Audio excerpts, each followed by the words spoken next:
Welcome to The Source, where we combine the headlines with in-depth conversations with the newsmakers themselves. Today on the program, a tragic death following the police's crackdown on so-called tambays. Puro po kasi sinungalingan yung nilahad niya.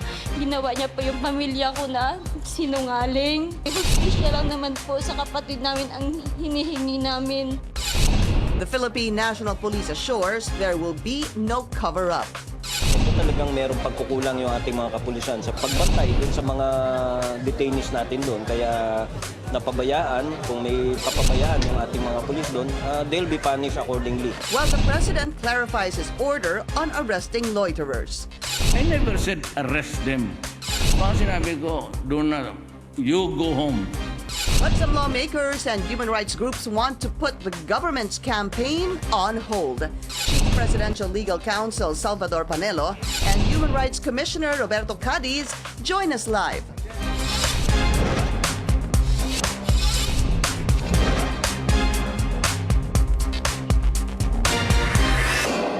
Thank you for joining us. I'm Pinky Webb. President Rodrigo Duterte insists he never ordered the police to arrest tambays or loiterers.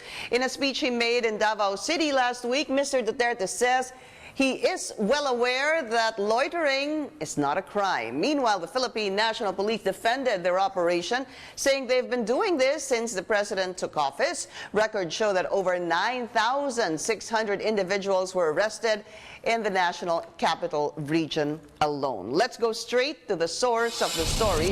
Human Rights Commissioner Roberto Cadiz. Commissioner, welcome back to the show. It's been a while, sir. Thank you very much for having me here. Okay, as a general rule, sir, is loitering a crime? No, it's not. It's been decriminalized. A law was passed just fairly recently that says that loitering is no longer a crime. So it's clear. There's no question about that. There's no question, and even the president has already admitted that. That's right. But here is the question. What about local ordinances that may categorize loitering plus without wearing a t-shirt or smoking? Does that become a violation? Yeah, the violation of an ordinance, but the violation is not loitering per se. Okay. But the being shirtless or half naked or drinking in public. But it's an ordinance, meaning it's not a national law. Okay.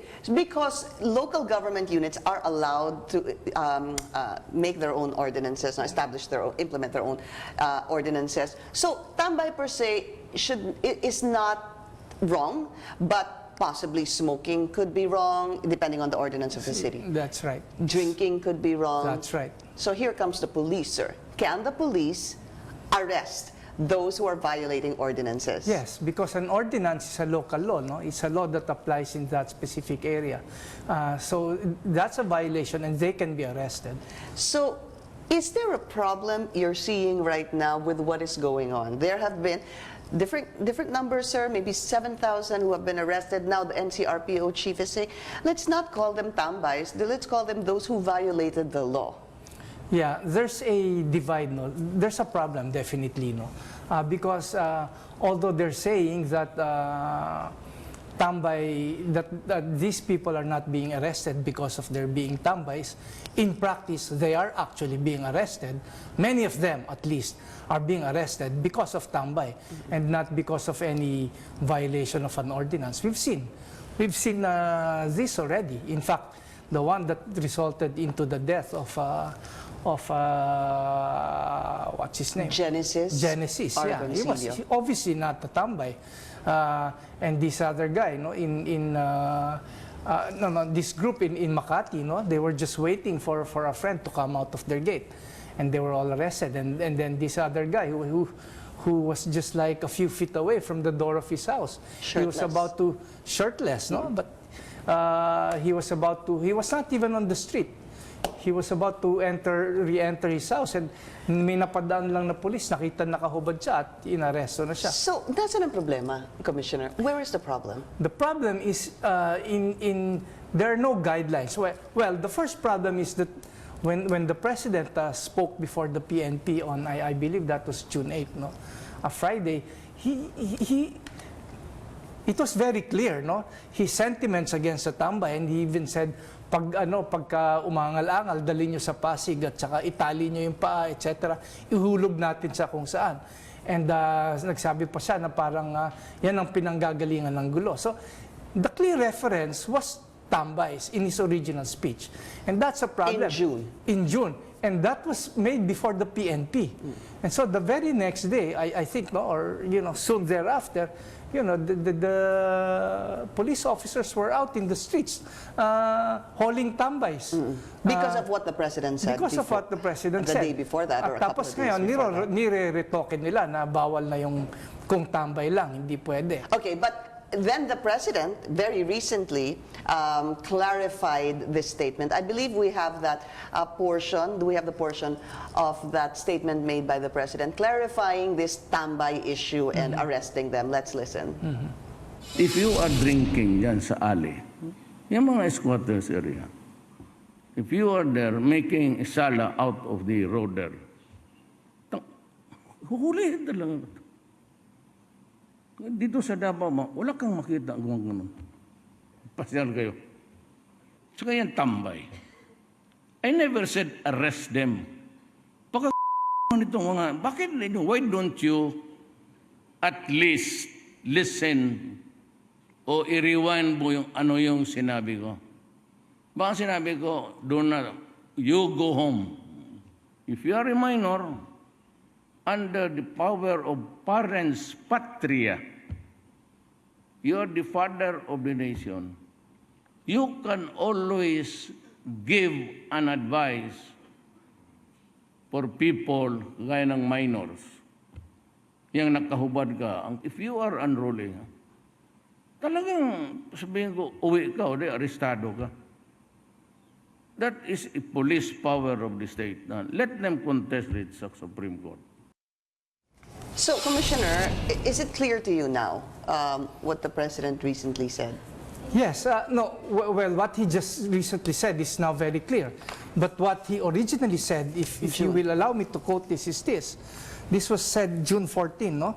My directive is pag may standby, sabihin nyo, umuwi kayo.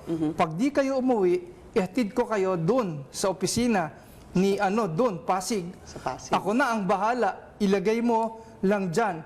Talian mo yung kamay, pati binti. Ihulog mo dyan sa do not, that you be strict. Part of confronting people of people just idling around. They are potential trouble for the public. So, very clear, no? Yung parang may directive siya na huwag niyong i-tolerate yung mga tambay, be strict. Tapos ngayon na may mga nakita na nga yung mga mistakes and abuses, nagre-retoke sila, Pero, which is good. Ayusin natin, Commissioner, because he said, kapag meron kayong nakita, just to condense it, pauwiin nyo. Diba? Yun ang first line niya eh. Pauwiin nyo. Hindi ho ba, kung susundin ko, if we're saying that the police just followed the June directive of the president, I think that's June 13 or June 14, the first thing then they should do is pag nakita nila yung tambay na shirtless, o kunwari, nagiinuman, dapat pauwiin niya muna. O kaya yung sinabi po ninyo, nakakalabas lang ng kanyang bahay, dapat pauwiin, sabihin ata muna.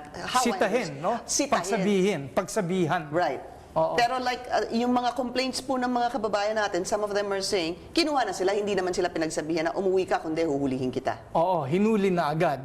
Kasi nga, meron ngang clear directive, no? Ngayon lang naman sinasabi na, tapos, yun, lumabas sa yung mga abuses. So let's talk about the case of Genesis Argoncillo. There's two sides here, sir. One is saying, the police is saying that he was arrested for scandal, alarm and scandal. However, witnesses will say that there was no such thing as alarm and scandal. So it's hard to really determine, sir, right now, who's telling the truth, okay? But I want to get into this more. Sir, he was detained in Station 4, I believe, no?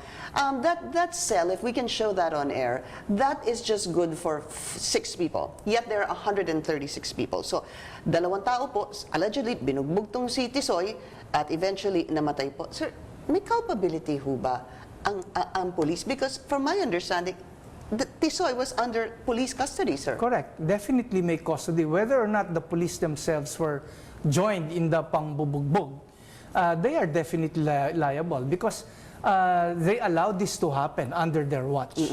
And it is hard to believe. Nobody will believe the police if they said na parang hindi nila alam yung nangyayari. Na binugbog Na si Tisoy. binubugbog na doon. Oo. Kasi nagsusumbong na sa kanila yung kapatid.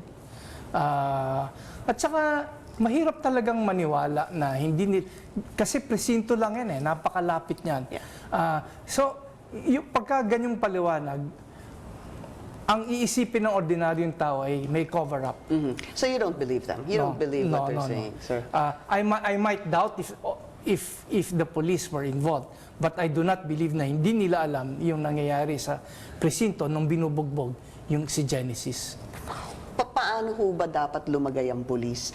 Huhuli sila, pero hindi na po kaya ng detention center. What should they do? So, tama, no? Kung yung nasitahin, pagsabihan, bumalik na kayo sa, especially kung nagiinuman, lalo na sa gitna ng kalye. No? Naninigarilyo, kung may ordinansa, di pauwiin. Balik na kayo sa wag kayo dyan, bawal yan, you're violating. Kasi, pag nangyari nga yan, mas malaking problema pag dinala nila sa presinto. Hindi ho ba, Commissioner? Ngayon, kung matigas yung ulo, sa kanila hulihin. I see. Hindi ho ba, should the mayors, the local government officials also make it clear to the police that that is what they are supposed to do? Yeah. Itong pangyayari na to, ang dami niyang nilalabas sa problema sa ating kapulisan, sa ating justice system, sa ating rule of law, including, as you just recently raised, yung jail congestion. Yeah, pero tama ka, this is a problem of not just the police, no? Kasama dyan yung local government. Pero yan, kitang-kita rin na kulang sa training talaga yung mga police. Para nangyari, knee-jerk reaction. Nagalit yung presidente, nagsalita nung June 14, June 15, ayan na, naglabasan na. I exaggerate sometimes, I refer to that operation, at least yung simula as a police patola operation. But this is the only way to make a point na sana ayusin yung may clear guidelines, pagsabihin yung mga police, hindi yung basta na lang parang nagbibilang ng padamihan ng huli para matuwa si Presidente. So you are blaming the President for this recent Well, partly because the message was not clear. No? Mahilig magkwento si Presidente, mahilig magano. Tapos, at clear naman talaga na paalisin niyo yung mga tambay sa kalsada. Ngayong lumalabas yung mga abuses, siguro na-realize sila na hindi dapat ganito. So, nagre-retoke. Paano ho yun, Commissioner? If people were to ask you, Commissioner, nag-violate ako ng local ordinance, nahuli po akong naninigarilyo at hindi po dapat ako naninigarilyo. Can I resist? Let's just say, for the sake of argument, aarestuhin po ako. Can I resist arrest? No, because you're in violation of the law. Di ba? Okay. So there's that legal aspect, no? You cannot, no? Nag-violate ka Pero there's a practical angle to that, as you earlier stated. Pag yung police naman nag-insist ng dinala doon, wala namang paglalagyan, it creates bigger problems. So the practical solution there is really, okay, may violation ka, naninigarilyo ka, may ordinansa na violate, pwede ka naming hulihin, pero it's a minor infraction, no? Balikan na lang sa bahay at mo nang ulitin yan. What about a fine, Commissioner? Why can't they just be fined? Pwede rin gano'n. Diba? Pwede rin i-fine. Because umiinom ka, magbayad ka ng, I don't know, 200, 500. Umalis ka na dyan sa kalsada, you violated the law, hindi ka namin ikukulong, magbayad ka ng fine. Tama. Right. So would that be the better option? That would be the better practical option. Yeah. Do you have any update on the case of Argoncillo, si Tisoy, sir? Because I know that the family already went to the Commission on Human Rights, sir. Yes, well, we are now investigating. It's been assigned, and I'm hoping that we will come out with the result of our investigation within the next few weeks. All right. But, sir, do you believe those two inmates that supposedly, allegedly, binugbog po si Tisoy na kinasuhan na po? O do I believe Do you believe that angle, that story, sir? na sila yung nagbugbog? Sila nagbugbog that eventually caused the death of Tisoy, sir? Well, definitely, yung cause of death was yung pangbubugbog.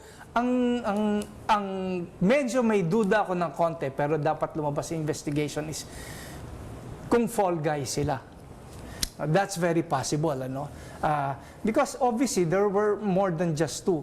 And hindi natin alam kung paanong nagdidesisyon yung mga Sputnik gang-gang na yan, kung sino yung tatayo para umamin sa krimen. So, posibleng fall guy po ang sinasabi. It's possible. It's possible. We don't really know. Pero posible rin na kasama yung dalawa. Pero mukhang hindi lang silang dalawa kung kasama man yung dalawa. Okay, maraming salamat po sa inyo. CHR Commissioner Roberto Cadiz, sir, we're going to wait for the final report, you said, in a couple of weeks of the investigation into the death of Tisoy, because the family of Tisoy already went to the Commission on Human Rights. Maraming salamat po sa inyo, sir. Maraming salamat rin. This is The Source on CNN Philippines. Still to come, critics of President Rodrigo Duterte slammed the PNP's campaign against tambays. A group even called the move a throwback to martial law days. Chief Presidential Legal Counsel Salvador Panelo will join us after the break. You're watching The Source on CNN Philippines. Our guest today, Chief Presidential Legal Counsel Sal Panelo. Attorney, welcome back to the program, sir. Good morning. Good morning, sir. Sir, ano ho ba talaga yung order ni Pangulo? I guess that's Accost. Iba naman yung arrest sa accost. Okay, can you explain? Anong arrest, anong accost, sir? Yung arestuhin mo talaga. Dadali mo sa presinto. Pero yung accost, tatanungin mo lang, ba't kayo na hindi? Alam mo kasi, yung mga pulis pupunta sa isang lugar kung merong tawag. And usually, talagang maraming tumatawag. Doon lang sa lugar ko eh. Ako tinatawagan, sir, dami standby dito, nagiinuman, ganyan, ganito. Tumawag kayo sa pulis. You must remember na pag sinabi mong standby, wala talagang ginagawa yan kundi naka-standby lang sa kanto, nagiinuman. At yan ang pinagmumula ng mga krimen. Hindi ba? Ewan ko, sa lugar mo siguro exclusive kasi. Villages kaya wala kang makikita. Pero sa mga karamihan sa lugar, yung mga standby dyan, pag may dumaan na maganda babae dyan, sisipulan yan. Nag-uumpisa yan eh. Ang iba nagiinuman, ang iba nagkakara-cruise. Maraming gulo dyan sa mga kanto-kanto eh. Kaya napansin ni Presidente yan, siguro during his pag dumaraan siya. At matagal na yan, ever since. At saka yung mga pulis naman, dati na rin lang ginagawa yan. Na-highlight lang ngayon kasi may direktiba si Presidente. Kasi there was a directive, sir, noong June. Dalawa pong pinag-uusapan natin. Yung una po, yung sinabi nga niya na ulihin nyo, pauwiin nyo, kung hindi, itali nyo yung kamay at dali nyo sa Pasig at ihulog natin. May ganun ho siya. Hindi, drama lang. We should be familiar with the style of the President. Drama lang yun. Dramatics lang yun. So, okay. To emphasize, to stress. Let me cut you there, sir. So, yun ang drama niya. Paano ho ba nag-react ang pulis? Hindi ho ba dapat ang pulis ang sinasabihan na drama lang yun ang Presidente? Alam mo, ang mga pulis, kilala nila si Presidente. At alam nila si Presidente will never tolerate abuse. Takot sila kay Presidente. Alam nila yan. Ay, kukulong sila, didemanda sila. But wasn't there some sense of miscommunication, you think, with what the President said and what the police implemented, I don't think so. sir? Until now, I haven't heard any abuse. Ang reklamo lang nila, ina-arresto raw sila. But there are ordinances in Metro Manila. Merong talagang bawal na tambay ka, loitering, bawal yon. Bawal uminom, bawal nakahubad ka, bawal din yon. Yeah. So maraming ganon. True, that is true, sir. As we said, different cities have different ordinances. But when you said that there were no abuses, that's a point to argue for some people, sir. One case was this guy na sa Novaliches, sir, na ang pangalan ho niya, Ariel Morco. Palabas siya ng kanyang bahay, lumabas lang ng bahay, hinuli na kaagad ng police. That's number one, sir. Number two, still a question on the death of Tisoy Argoncillo, sir, yung bata po na ito ata yung shirtless eh. Ito yun, sir, if you care to watch. It's on the screen right now. Ayan, lumabas lang po siya. Siguro, sumisilip, mainit, nakita ng police. Naku, ayan na. Oh. Papasok na si Ariel, pero mukhang tinawag. Ito ba yung namatay? Hindi, sir. This is a different one.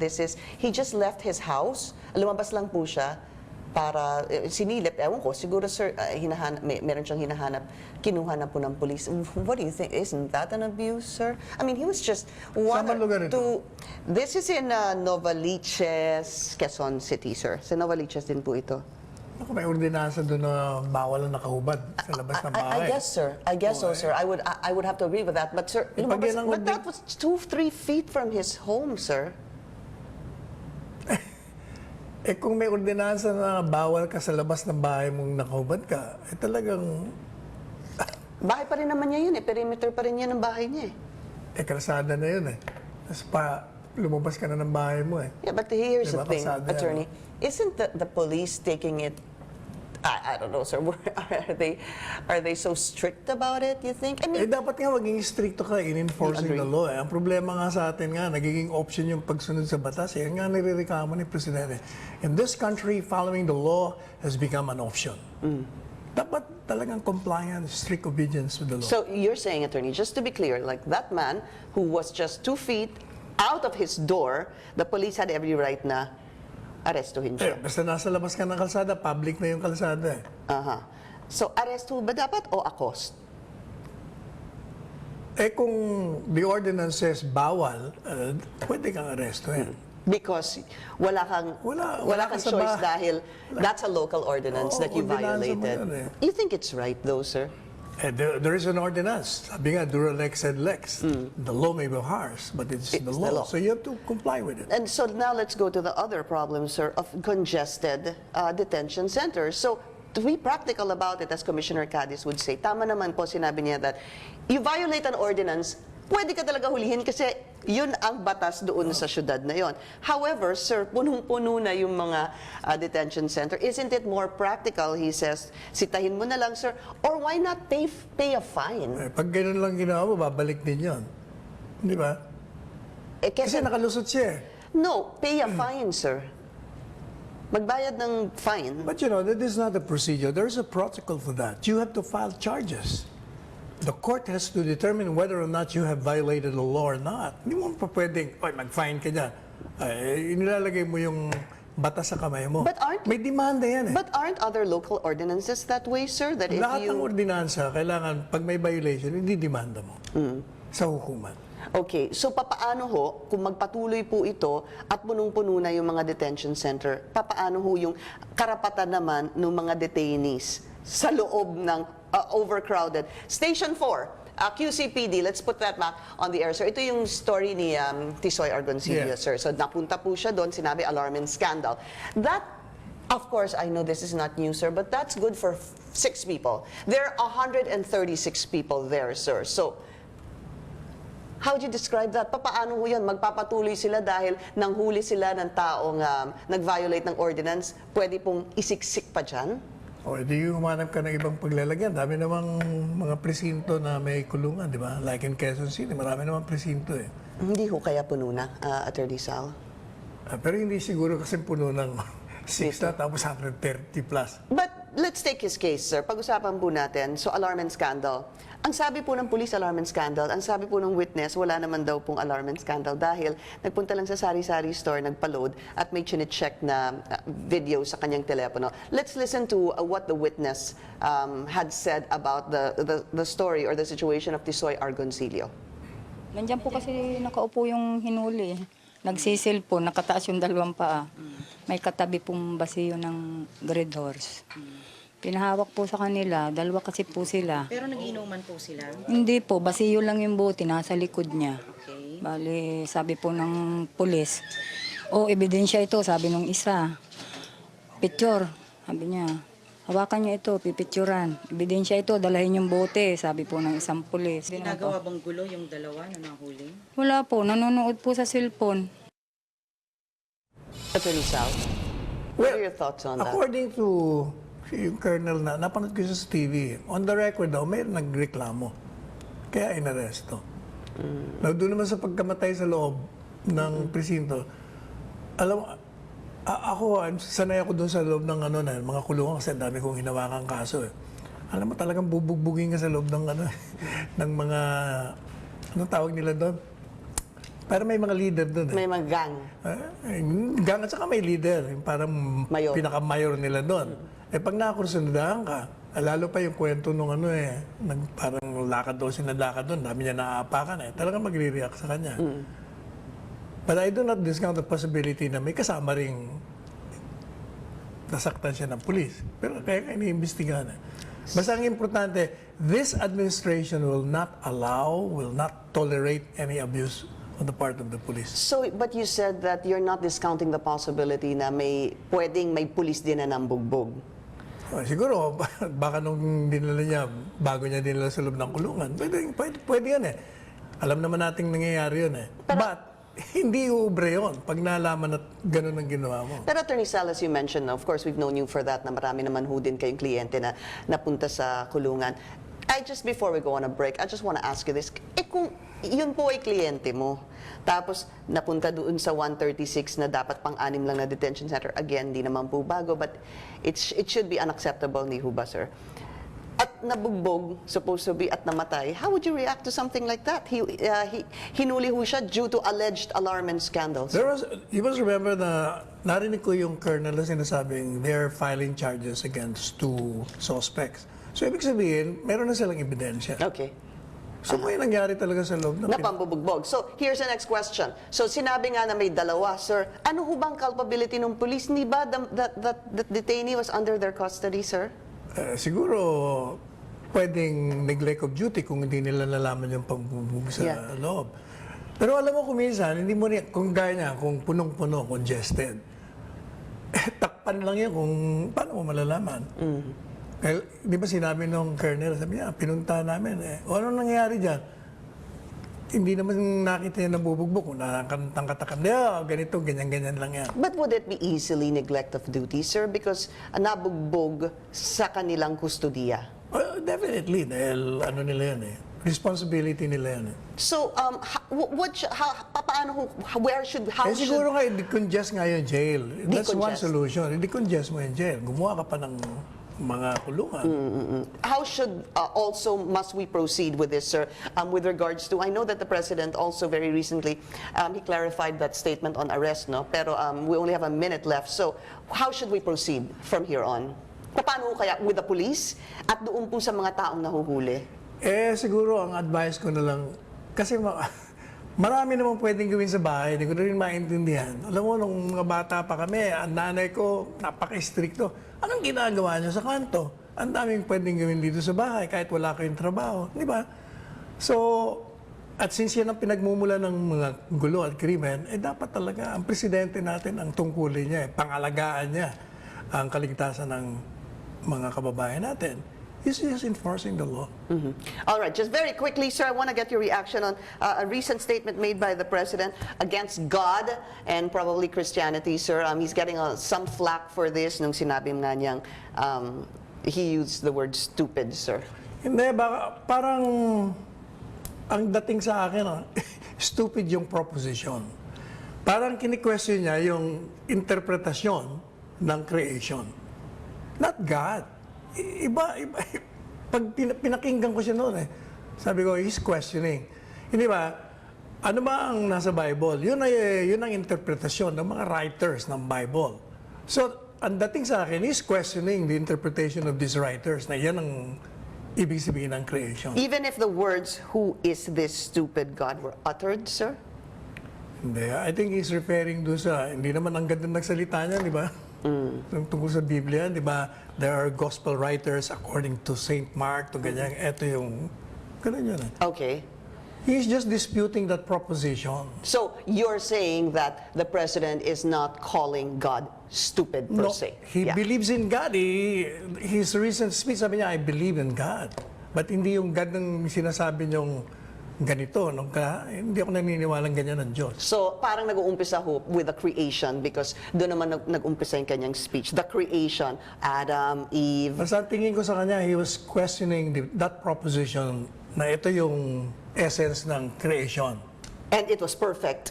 Tapos kailangan magkaroon ng temptation. Kumbaga, nire-refute niya yung ganong argument. That's a stupid argumentation para sa kanya. Then, don't you think he should have said it's a stupid argument than a stupid God, sir? Hindi, sinabi niya nga, that's a stupid idea. Yung huli niyang salita, tingnan mo. What kind of religion is that? Even the womb we already have sinned. What kind of religion is that? Well, he's just questioning the beliefs in a particular religion. All right. Chief Presidential Legal Counsel, Salvador Panelo. Sir, as usual, maraming Thank you. salamat po sa inyo. Salamat. And thank you for joining us here on The Source. I'm Pinky Webb. You're watching CNN Philippines.